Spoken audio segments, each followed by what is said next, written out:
Hello student, welcome back to our new video. Now we are going to discuss about the most important topic of the first chapter of class 12th sexual reproduction in flowering plant. तो आज का जो topic है वो बहुत ज़्यादा important इसलिए होने वाला है क्योंकि आज हम डिस्कस करने वाले हैं माइक्रोस्पोरोजेनेसिस और पॉलन ग्रेन के बारे में। दोनों ही टॉपिक बड़े और इम्पोर्टेंट है, ठीक है। और अब मैं आपको इतना क्लियर कर दूंगी कि आपके मतलब डाउट तो नहीं रह जाएगा। तो बस आपको ध्यान से थोड़ा सा पोटेंशियल के साथ पढ़ना है, ठीक है। चलो हम स्टार्ट करते हैं। हमने पहले के टॉपिक में ना पूरा ही क्या कवर कर दिया था। हाँ, ये स्टेमन वाला पार्ट हमने क्लियर कर दिया था। आज जो हमें पढ़ना है वो है माइक्रोस्पोरोजेनेसिस, ठीक है। देखो माइक्रोस्पोरोजेनेसिस का मतलब क्या होता है ये तो मैं आपको थोड़ा सा पहले बता चुकी थी कि माइक्रोस्पोर का फॉर्मेशन, माइक्रोस्पोर मतलब कि पॉलन ग्रेन का फॉर्मेशन। तो पॉलन ग्रेन कैसे बन रहे हैं इस चीज़ को पढ़ेंगे, मतलब कि माइक्रोस्पोरोजेनेसिस को पढ़ेंगे। देखो जेनेसिस जहाँ भी वर्ड जुड़ा हो वहाँ पे किसी ना किसी चीज़ का सिंथेसिस होता है। जैसे यहाँ माइक्रोस्पोर है तो माइक्रोस्पोर का सिंथेसिस हो रहा है, ठीक है। ठीक है। एज द एंथर डेवलप, देखो the cell of the sporogenous tissue, देखो हम पहले ही ये चीज़ पढ़ चुके थे कि जो स्पोरोजीनस टिश्यू होते हैं वो क्या करते हैं, म्यूसिस करते हैं और वो पोलन ग्रेन को बनाते हैं, ठीक है। Undergo undergo meiotic division to form microspore tetrad, ठीक है। जो जैसे जैसे एंथर डेवलप होता है, जो स्पोरोजीनस टिश्यू होते हैं, ठीक है, वो माइटोटिक डिवीजन मतलब कि मियोसिस डिवीजन करते हैं और माइक्रोस्पोर टेट्राड बनाते हैं। माइक्रोस्पोर टेट्राड क्या होता है, ये जब माइक्रोस्पोर बनते हैं ना तो ये कुछ इस टाइप का, यहाँ पे बताती हूँ मैं, इस टाइप का कुछ होता है और ये 4 टेट्राड में बनते हैं, ठीक है। इस टाइप का स्ट्रक्चर बनता है और फिर उससे धीरे धीरे करके पूरा पॉलन ग्रेन बनता है, मतलब है ना। तो ये टेट्राड में बनते हैं। जो ये 4 लाइक स्ट्रक्चर होता है इसे माइक्रोस्पोर टेट्राड कहते हैं, okay. What would you be ploidy of the cell of the tetrad. देखो ये तो कुछ, ये सब हम कवर कर चुके थे, ठीक है, ये स्ट्रक्चर पूरा पढ़ चुके थे, ठीक है। यहाँ पे हम आएंगे। As each cell of sporogenous tissue is capable to giving rise to a microspore tetrad। अब देखो यहाँ पे ये थोड़ा सा इम्पॉर्टेंट पॉइंट आया है कि जो स्पोरोजेनस टिश्यू होती हैं इसकी हर एक सेल केपेबल होती है माइक्रोस्पोर टेट्राड बनाने के लिए, ठीक है। हर एक सेल कैपेबल है।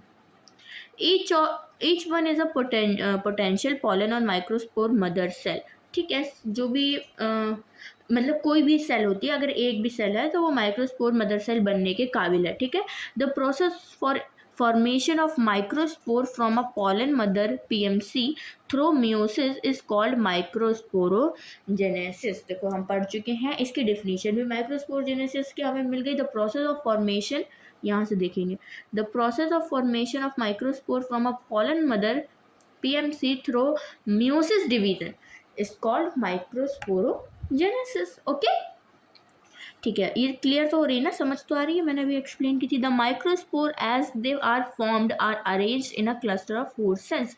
क्लस्टर ऑफ 4 सेल्स मतलब कि जो मैंने आपको बना के दिखाया ये टेट्राड, क्लस्टर मतलब होता है ऐसा ग्रुप, झुंड। तो ये मतलब सारी सेल ऐसे क्लस्टर चिपकी हुई होती हैं एक दूसरे से, तो इसे हमने क्लस्टर वर्ड यूज़ किया, ठीक है, okay. The microspore tetrad figure, अभी हम आपको फिगर भी एक्सप्लेन करेंगे, ठीक है। As the anther mature and dehydrate the microspore dissociate from each other and develop into pollen grain, ठीक है। जो टेट्राड होता है वो मतलब जब डिहाइड्रेट होता है, ऐसा समझो कि जो हाइड्रेशन का जो रोल है वो इन्हें एक साथ जोड़े रखने में एक रोल प्ले कर रहा है, हाइड्रेशन। जब ये डिहाइड्रेट हो जाते हैं तो क्या होता है, ये जो टेट्राड होते हैं वो टूट जाते हैं, ठीक है, डिसोशिएट हो जाते हैं, अलग अलग हो जाते हैं और एक सिंगल पॉलन ग्रेन बनाते हैं। क्या करते हैं, एक सिंगल पॉलन ग्रेन फॉर्म करते हैं। Inside each microsporangium several thousand of microspore और पॉलन ग्रेन आर फॉर्म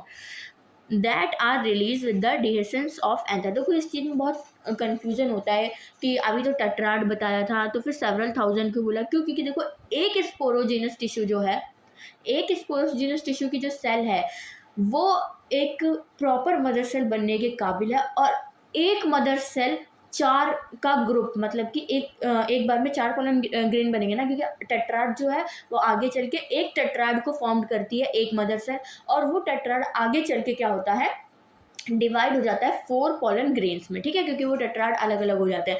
तो एक मदर सेल से 4 जो है ना हमें क्या मिल रहा है, पोलन ग्रेन मिल रहे हैं। और ऐसी कितनी सेल्स हैं, हजारों सेल्स हैं।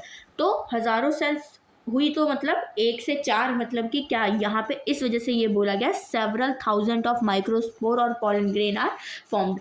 आई थिंक क्लियर हो गया होगा, है ना।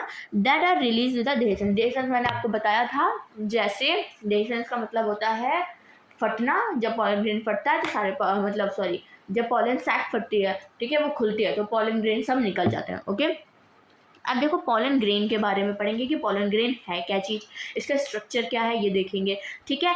The pollen grain represent the male gametophyte. देखो पॉलन ग्रेन मेल गैमेटोफाइट को रिप्रेजेंट करता है। इसमें बहुत ज़्यादा डाउट होता है, पॉलन ग्रेन मेल जो रिप्रोडक्टिव ऑर्गन या सॉरी गैमेटोफाइट जो है वो नहीं है, मतलब मेन रिप्रोडक्टिव गैमेटोफाइट नहीं है, वो रिप्रेजेंट करता है। क्यों? क्योंकि पॉलन ग्रेन के अंदर जो होते हैं दो होते हैं, एक तो वेजिटेटिव न्यूक्लियस होता है और जेनरेटिव न्यूक्लियस होता है। जो जेनरेटिव न्यूक्लियस होता है वो बनाता है मेल गैमेट, ठीक है। तो पॉलन ग्रेन उसको रिप्रेजेंट कर रहा है, बट वो मेल गैमेट नहीं है, ठीक है। इस चीज़ में बहुत ज़्यादा ही कंफ्यूजन रहती है, सो मैंने सोचा थोड़ा सा क्लियर कर दूँ।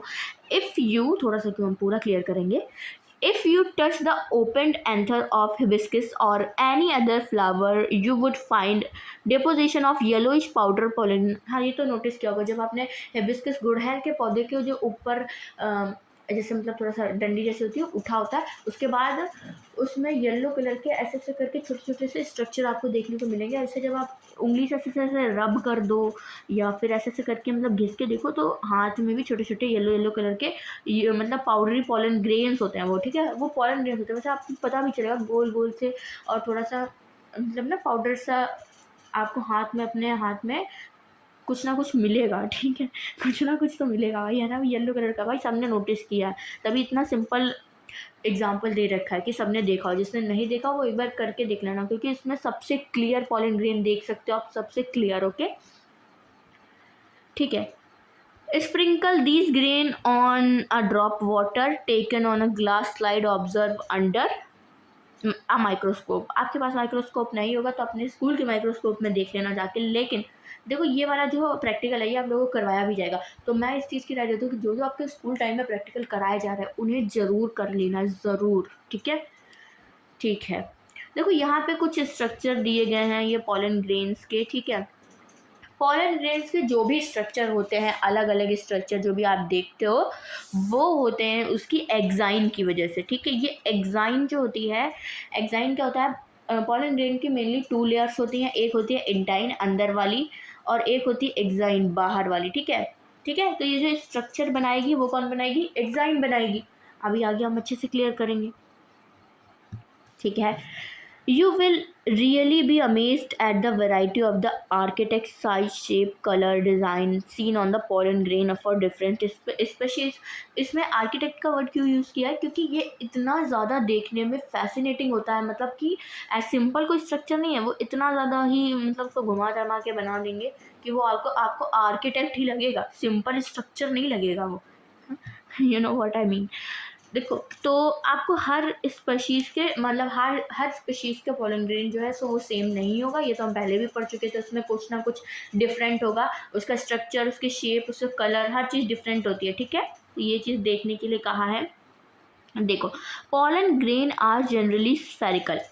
कैसे होते हैं, गोल होते हैं, measuring about 25 to 50 micrometer in a diameter. तो इनका डायोमीटर कितना होता है, 25 से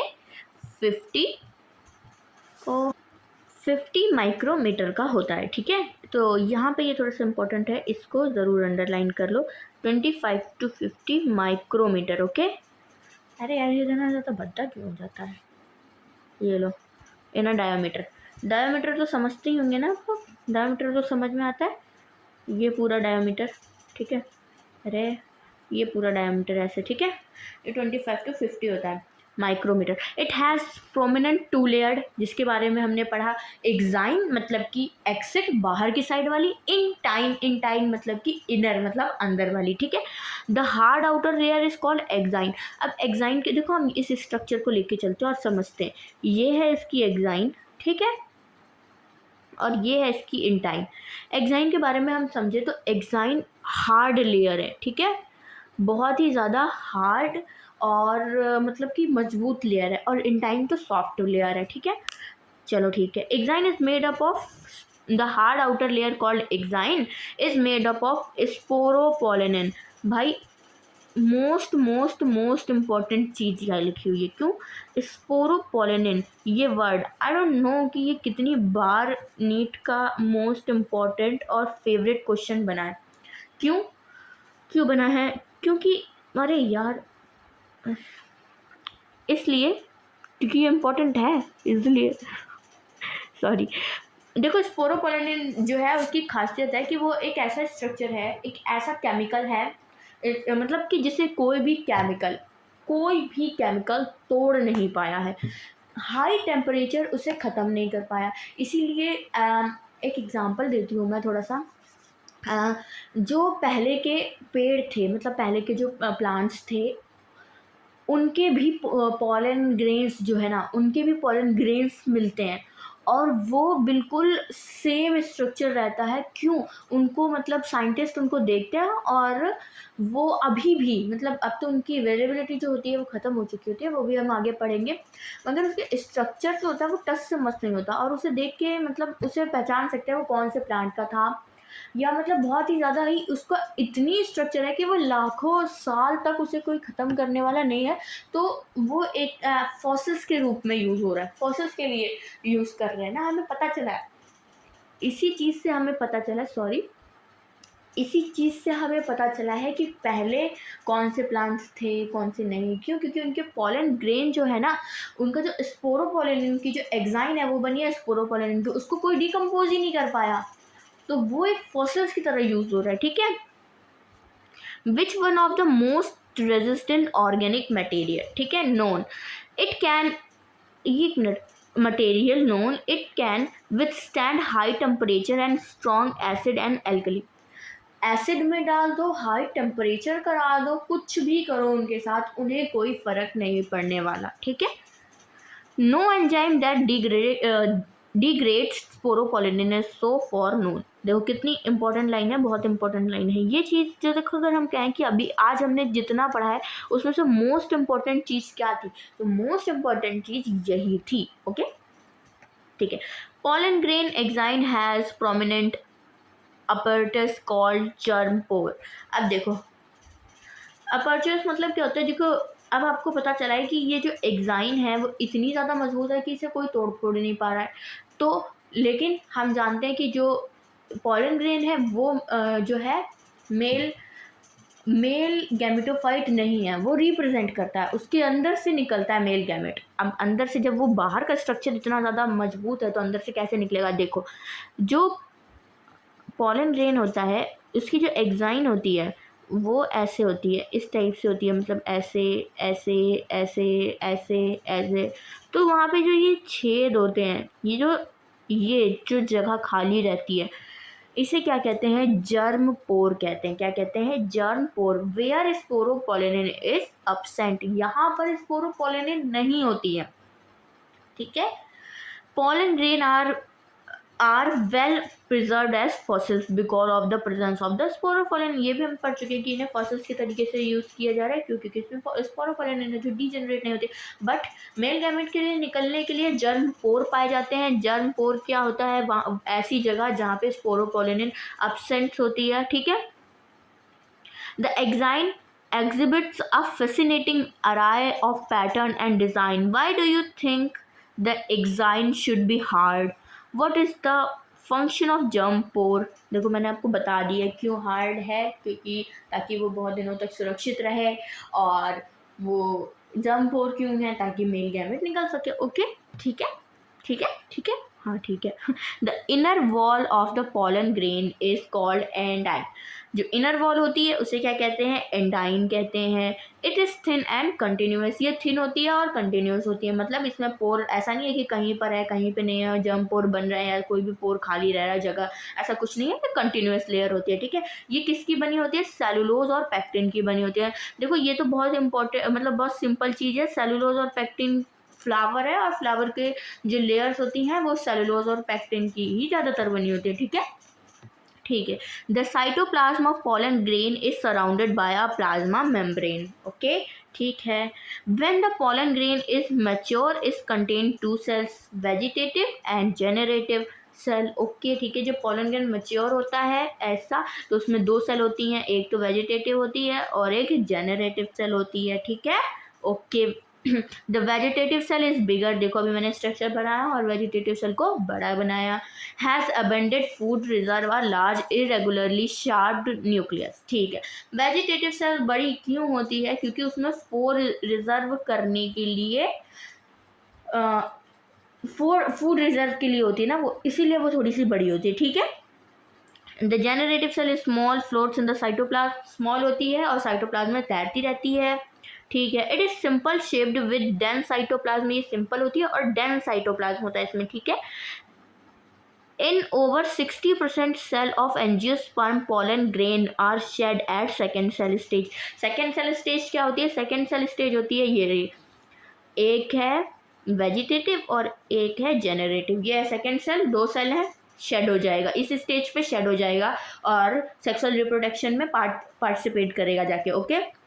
एंड द रिमेनिंग स्पीशीज, कुछ स्पीशीज में ऐसा नहीं होता है। जेनरेटिव सेल डिवाइड हो जाती है meiotically to give rise to a two male gamete. ये बना मेल गैमीट बना। Before pollen grain are shed three cell. क्या होता है? देखो जेनरेटिव में क्या होता है? वेजिटेटिव तो फूड रिसोर्स के लिए है, जेनरेटिव छोटा है, मगर ये जब शेड होता है ये पॉलन ग्रेन, और जब ये कहाँ जाता है? पिस्टल पे जाता है और वहाँ जाके लैंड करता है, तो जो इसका जो ये होता है ना जेनरेटिव वाला, ये टू पार्ट्स में टूट जाता है, दो मेल गैमेट में टूट जाता है और वो इसके पाइप के द्वारा आगे जाता है। हम पूरा पढ़ेंगे, ठीक है। लेकिन कहीं कहीं पे क्या होता है, ये पूरा स्ट्रक्चर रहता है और जो मेल गैमेट है वो यहीं पे छोटे छोटे बन जाते, ठीक है।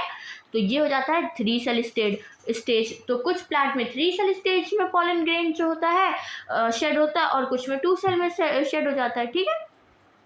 ओके। पॉलन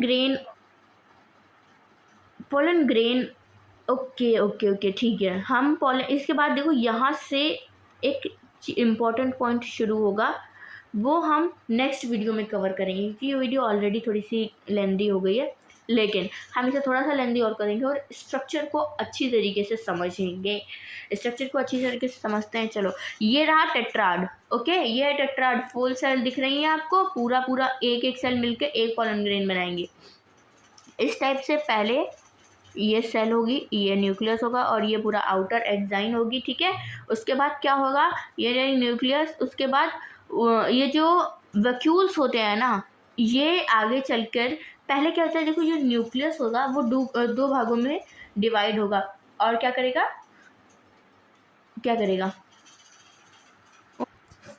सॉरी, हाँ, आगे चल के डिवाइड करेगा, ठीक है। देखो ये स्पिंडल बनता है, अभी हमने यहाँ पे पढ़ा था स्पिंडल फॉर्म होता है, तो ये स्पिंडल फॉर्म होता है, ठीक है। इसके बाद क्या होता है, दो न्यूक्लियस अलग अलग हो जाते हैं, एक बन जाता है वेजिटेटिव सेल और एक बन जाता है जेनरेटिव सेल। वेजिटेटिव सेल थोड़ा सा बड़ा होता है और जेनरेटिव सेल थोड़ा सा छोटा होता है। वेजिटेटिव सेल में क्या पाया जाता है? फूड स्टोरेज के लिए, और जेनरेटिव सेल आगे चल के मेल गैमेट बनाने के लिए। ये भी कभी कभी दो भागों में बढ़ जाता है और ये थ्री स्टेज बन जाती है, लेकिन ये टू स्टेज है। और देखो ये सिंपल साइटोप्लाज्म है, ये थोड़ा डेंस साइटोप्लाज्म है, ओके। ये रही इसकी आउटर लेयर एक्साइन, उसकी पॉलन ग्रेन की, और ये रही इंटाइन। ये रहा वेजिटेटिव न्यूक्लियस, ये रहा जेनरेटिव न्यूक्लियस, सब कुछ क्लियर, ओके, ठीक है। आगे हमें पढ़ना है कि कुछ पॉलन ग्रेन से कुछ बीमारियां वगैरह भी होती है, इनका मतलब यूज़ क्या होता है, कुछ ह्यूमन भी इसका यूज़ करते हैं। सो इसके बारे में बताओ तो कवर कर दूँ या तो तो फिर नेक्स्ट में चलो नेक्स्ट छोटी वीडियो रहेगी और उसमें कवर हो जाएगा। ओके चलो बाय बाय।